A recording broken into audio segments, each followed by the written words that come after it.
শুরু হয় 25-26 March 1971-এর army ক্র্যাকআউট। Pakistan সেনাবাহিনী বাঙালিদের আন্দোলন নস্যাৎ করার জন্য বর্বরোচিত সশস্ত্র অভিযান শুরু করে সমগ্র বাঙালি জাতির বিরুদ্ধে। এভাবেই অনিবার্য হয়ে ওঠে দেশ বিভক্তি। পাকিস্তান 1947 থেকে 1971, 1971-এর মুক্তি সংগ্রাম পর্যন্ত ঘটনা প্রবাহ। পাকিস্তানের গঠন প্রকৃতিটি ছিল কিছুটা অস্বাভাবিক। ভৌগোলিকভাবে এই দেশের দুই অংশের মধ্যে 1000 মাইলের ব্যবধান সৃষ্টি করে রেখেছিল ভারত।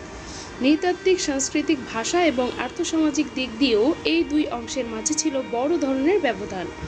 এই সমস্ত ব্যবধানগুলো ক্রমশ বেড়ে যাওয়ায় ক্ষমতাসীন গোষ্ঠীতে ছলে বলে কৌশলে ক্ষমতা কুক্ষিগত করার নীতি গ্রহণ পরিপ্রেক্ষিত। ক্ষমতাসীন গোষ্ঠী তাদের ভাষা এবং সংস্কৃতি অন্যায়ভাবে গায়ের জোরে অন্যদের উপর চাপিয়ে দিতে চায়, যাতে করে রাজনৈতিকভাবে পুরো দেশের ওপর তাদের প্রাধান্য বুঝিয়ে রাখা সম্ভব হয় এবং অর্থনৈতিক শোষণ কায়েম রাখা যায়। পাকিস্তান সৃষ্টির জন্মলগ্নে সংঘাতের সূত্রপাত ঘটে যখন 1947 সালে জনাব মোহাম্মদ আলী জিন্নাহ গভর্নর জেনারেল হিসেবে ঢাকায় এক জনসভায় ঘোষণা দেন উর্দুই হবে পাকিস্তানের একমাত্র রাষ্ট্রভাষা। তাৎক্ষণিকভাবে এর প্রতিবাদ জানানো হয় বাংলা ভাষাভাষী জনগোষ্ঠীর পক্ষ থেকে, যা পরবর্তীকালে জাতীয়তাবাদী চেতনার উন্মেষ ঘটাতে সাহায্য করে।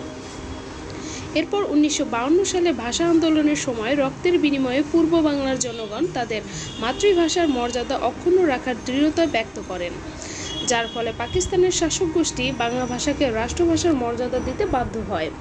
1954 সালে পূর্ব পাকিস্তানের জাতীয়তাবাদী চেতনায় উদ্বুদ্ধ ইউনাইটেড ফ্রন্ট নির্বাচনে জয়ী হয়ে প্রাদেশিক সরকার গঠন করে, কিন্তু কেন্দ্রের ক্ষমতাসীনরা এদের হাতে ক্ষমতা দিয়ে নারাজ হয়ে নানা ধরনের কৌশল অবলম্বন করে তাদেরকে ক্ষমতা থেকে দূরে সরিয়ে রাখতে চেষ্টা চালায়। ফলে পূর্ব পাকিস্তানে রাজনৈতিক অস্থিতিশীলতা দেখা দেয়। একের পর এক সরকারের পতন ঘটানোর তামাশা শুরু করা হয় অতি চতুরতার সাথে, যার অজুহাতে পরে 1958 সালে জেনারেল আইয়ুব খান ক্ষমতা দখল করে দেশে সামরিক শাসন জারি করেন। 60-এর দশকের ঘটনাবলী পূর্ব পাকিস্তানের জনগণের মনে এই বিশ্বাস জন্মাতে সক্ষম হয় যে পূর্ণ স্বায়ত্ত শাসন অর্জন করা ছাড়া আর অন্য কোনো উপায়ই তাদের নিজেদের ন্যায্য অধিকার প্রতিষ্ঠা করতে পারবে না। সর্বক্ষেত্রেই পূর্ব পাকিস্তানদের ওপর চলতে থাকে বৈষম্যমূলক আচরণ এবং পাকিস্তানের প্রতিষ্ঠিত কায়েমি স্বার্থবাদী গোষ্ঠীদের অবধারিত শোষণের ফলে অর্থনৈতিকভাবে পশ্চিম পাকিস্তানের পশ্চাৎভূমি হিসেবে দেউলিয়া হয়ে পড়ে পূর্ব পাকিস্তান। 1961-62 সালে হামিদুর রহমান শিক্ষা কমিশন রিপোর্টের বিরুদ্ধে পূর্ব পাকিস্তানের ছাত্র সমাজের মধ্যে প্রচণ্ড বিক্ষোভের সৃষ্টি হয়।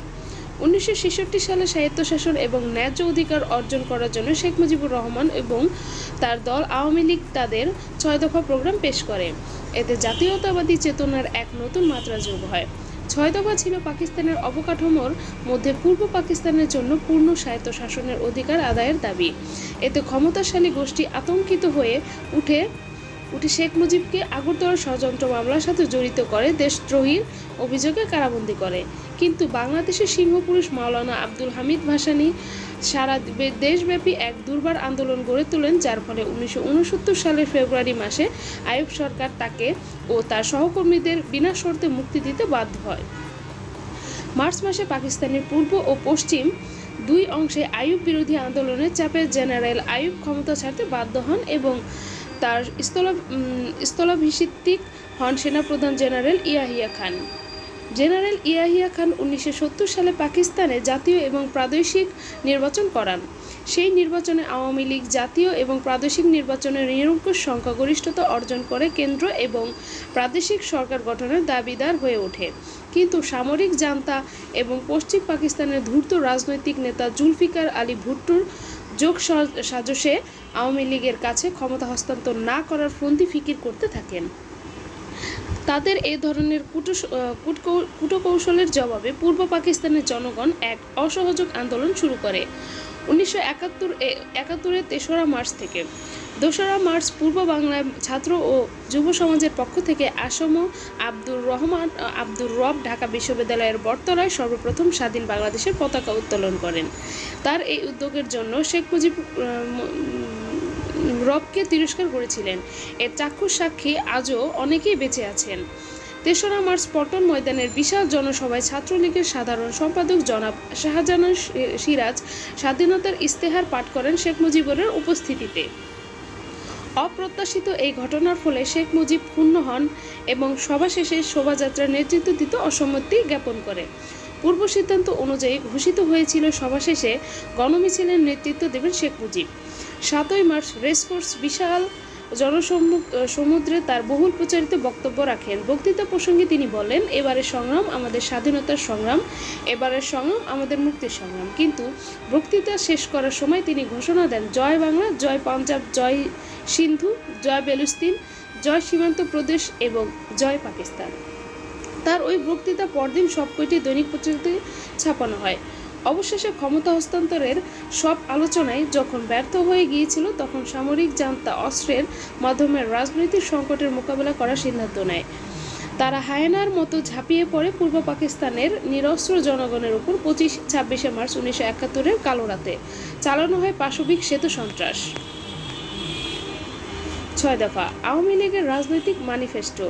6 দফা 1 ঐতিহাসিক লাহোর প্রস্তাবের ভিত্তিতে পাকিস্তানকে একটি সত্যিকারের ফেডারেশন রূপে গড়িত হইবে। তাহাতে পার্লামেন্ট পদ্ধতির সরকার থাকিবে। সকল নির্বাচনের সার্বজনীন প্রাপ্তবয়স্কদের সরাসরি ভোটে অনুষ্ঠিত হইবে। আইনসভাসমূহের সার্বভৌমত্ব থাকিবে। সংশোধিত সরকারের চরিত্র হবে ফেডারেল এবং সংসদীয় গণতান্ত্রিক।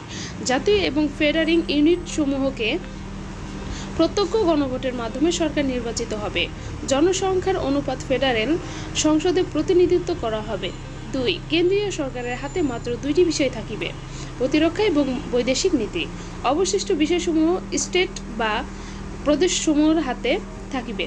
3 পূর্ব এবং পশ্চিম পাকিস্তানের 2টি পৃথক অথচ বিনিময়যোগ্য মুদ্রার প্রচলন করিতে হইবে, অথবা 2 অঞ্চলের জন্য একই কারেন্সি থাকিবে। শাসনতন্ত্রে এমন সুনির্দিষ্ট নির্দেশ থাকিবে যাহাতে পূর্ব পাকিস্তানের মুদ্রা পশ্চিম পাকিস্তানে পাচার না হইতে পারে। এই বিধানে পাকিস্তানে একটি ফেডারেল রিজার্ভ ব্যাংক থাকিবে। 2 অঞ্চলের 2টি আঞ্চলিক রিজার্ভ ব্যাংক থাকিবে। সংশোধিত ফেডারেল সরকার শুধুমাত্র পররাষ্ট্র, প্রতিরক্ষা এবং নিম্নে বর্ণিত শর্ত সাপেক্ষে মুদ্রা সম্পর্কিত বিষয়াদির জন্য দায়ী থাকিবেন। বিষয়গুলো হলো: 1 2 উইং এর জন্য 2টি ভিন্ন কিন্তু পরিবর্তনশীল মুদ্রা ব্যবস্থা চালু করতে হইবে, অথবা সারা দেশের জন্য একটি মুদ্রা ব্যবস্থা রাখা যাইতে পারে, কিন্তু এক্ষেত্রে সাংবিধানিক আইন পরিবর্তন করিতে হবে যাতে করে পূর্ব পাকিস্তান থেকে পশ্চিম পাকিস্তানের সম্পদ ও অর্থ পাচার হইতে না পারে। খ আলাদা ব্যাংকিং রিজার্ভ সৃষ্টি করিতে হইবে। পূর্ব পাকিস্তানের জন্য আলাদাভাবে আর্থিক আয় এবং আয় ব্যয় হিসাব নিকাশের ক্ষমতা থাকিবে পূর্ব পাকিস্তানের। 1 2টি ভিন্ন কিন্তু পরিবর্তনশীল মুদ্রা ব্যবস্থা প্রচলন করা প্রতিটি অংশে কিংবা অঞ্চলের জন্য, অথবা একটি মুদ্রা ব্যবস্থা চালু থাকিবে, তবে কেন্দ্রীয় রিজার্ভ ব্যাংকিং সিস্টেমের ভিতর আঞ্চলিক রিজার্ভ ব্যাংক সৃষ্টি করিতে হইবে এবং এমন ব্যবস্থা প্রবর্তন করিতে হইবে যাতে এক অঞ্চলের সম্পদ এবং অর্থ অন্য অঞ্চলে পাচার করা সম্ভব না হয়। 4 সকল প্রকার ট্যাক্স, খাজনা, ধার্য ও আদায়ের ক্ষমতা থাকিবে আঞ্চলিক সরকারের হাতে। আঞ্চলিক সরকারের আদায়কৃত রেভিনিউর একটি অংশ ফেডারেল তহবিলে জমা হইবে। এইভাবে জমাকৃত টাকায় ফেডারেল সরকারের মূলধন থাকিবে। সংশোধিত আর্থিক লেনদেন, আয়, ব্যয় এবং পরিকল্পনা হইবে ফেডারিং ইউনিটগুলোর। ফেডারিং ইউনিটগুলো কেন্দ্রীয় সরকারকে বরাদ্দকৃত অর্থের যোগান দিবে প্রতিরক্ষা এবং পররাষ্ট্র বিষয়ক কর্মকাণ্ডের জন্য। দেশের সংবিধানে নির্ধারিত বরাদ্দ আয় কেন্দ্র পাইবে যথাযথভাবে নির্ধারিত অনুপাতে। সংবিধানে এমন বিধান নির্ধারণ করা হইবে যাতে কেন্দ্রীয় সরকার ফেডারিং ইউনিটগুলোর কাছ থেকে নিয়মিত অর্থ পায়, যাতে করে ফেডারেল ইউনিটগুলোর আয় ব্যয় সংক্রান্ত নীতিগুলোর উপর ক্ষেত্র বিশেষে নিয়ন্ত্রণ রাখা সম্ভব হয়। পৃথক হিসাব রাখিতে হইবে। এসব অর্থ আঞ্চলিক সরকারের এখতিয়ারে থাকিবে। কেন্দ্রীয় সরকারের প্রয়োজনীয় বৈদেশিক মুদ্রা 2 অঞ্চল সমানভাবে দিবে অথবা সংবিধানের নির্ধারিত হারে আদায় হইবে। বিদেশের সঙ্গে বাণিজ্য চুক্তি, বিদেশে ট্রেড মিশন স্থাপন ও আমদানি রপ্তানির অধিকার আঞ্চলিক সরকারের থাকিবে। সংশোধিত বৈদেশিক মুদ্রা অর্জনের সব হিসাব প্রতিটি ফেডারিং ইউনিটের নিয়ন্ত্রণে পৃথকভাবে রাখার বিধান সংবিধানে রাখা হইবে। কেন্দ্রের জন্য প্রয়োজনীয় বৈদেশিক মুদ্রা প্রতিটি ফেডারিং ইউনিট কি অনুপাতে প্রদান করে সেটা সংবিধানে পরিষ্কারভাবে বর্ণিত থাকিবে। দেশের পররাষ্ট্রনীতি নির্ধারণের দায়িত্ব হবে কেন্দ্রীয় সরকারের, কিন্তু সেই নীতির আওতায় আঞ্চলিক সরকারকে বহির্বাণিজ্য ও বৈদেশিক সাহায্য সম্পর্কে সরাসরি আলোচনা এবং চুক্তি সম্পাদন করতে পারে সেই বিধানও সংবিধানে থাকতে হইবে। 6. পূর্ব পাকিস্তানের জন্য মিলিশিয়া বা প্যারামিলিটারি রক্ষা বাহিনী গঠন করা হইবে এবং প্রতিরক্ষা ব্যবস্থার ক্ষেত্রে ওই পূর্ব পাকিস্তানকে আত্মনির্ভরশীল করিতে হইবে। সংশোধিত জাতীয় নিরাপত্তার সাথে ফেডারিং ইউনিটগুলো নিজস্ব মালয়েশিয়া অথবা প্যারামিলিটারি ফোর্স গঠন করতে হইবে।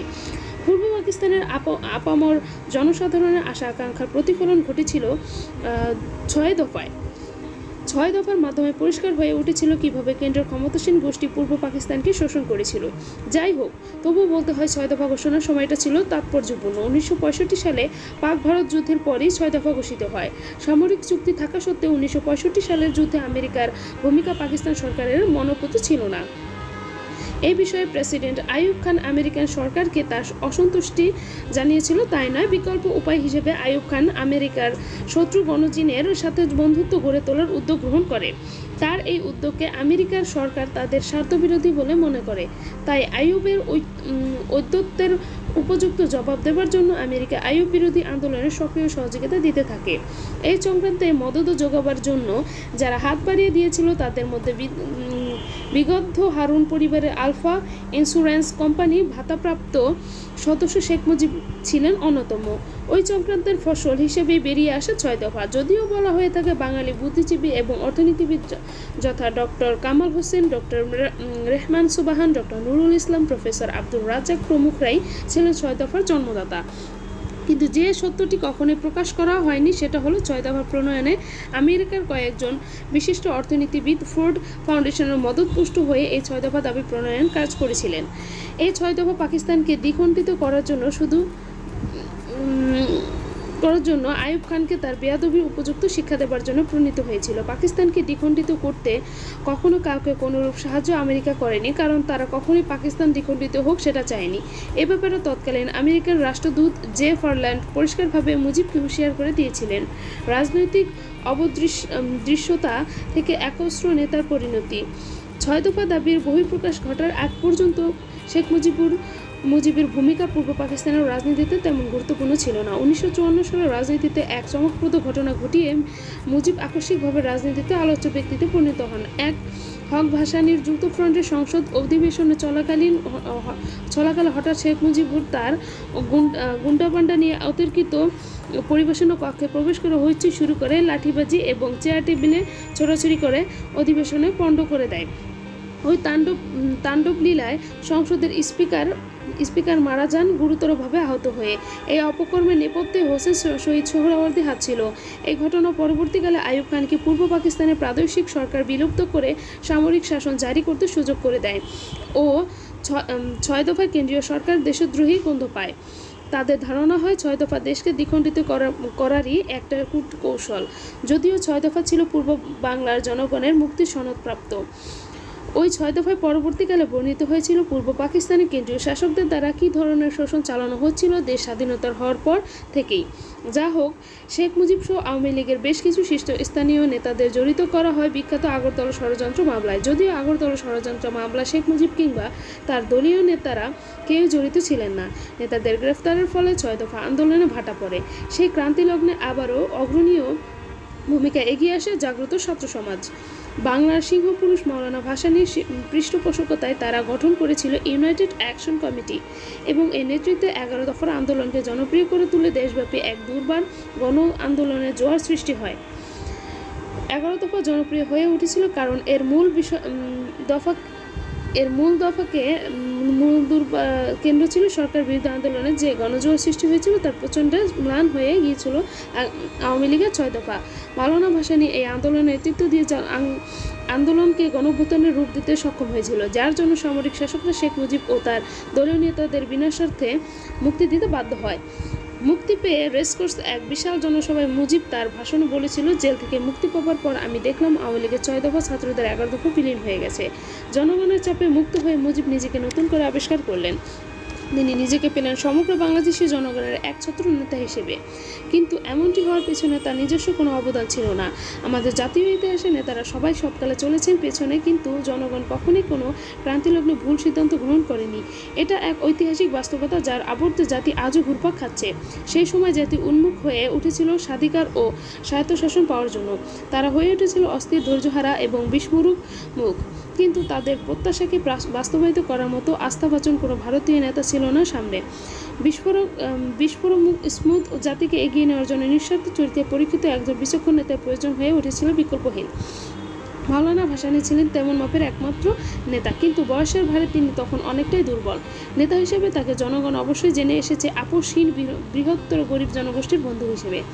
তার রাজনৈতিক দূরদর্শিতা ও প্রজ্ঞতার অভাব ছিল না, কিন্তু তার ছিল না সাংগঠনিক ভিত্তিক শক্তি। এ কারণে এই বর্ষিয়ান নেতার পক্ষে কিছুতেই সম্ভব ছিল না গণ আন্দোলনের চড়াই উতরাই পেরিয়ে আন্দোলনকে ক্রমান্বয়ে বিপ্লবে রূপান্তরিত করে ধাপে ধাপে এগিয়ে নিয়ে চরম বিজয় অর্জন করা। তার পক্ষে শ্রোতার ও জনপ্রিয়তার শীর্ষে অবস্থান করেও এটা কার্যকরী করা তখন তার পক্ষে কিছুতেই সম্ভব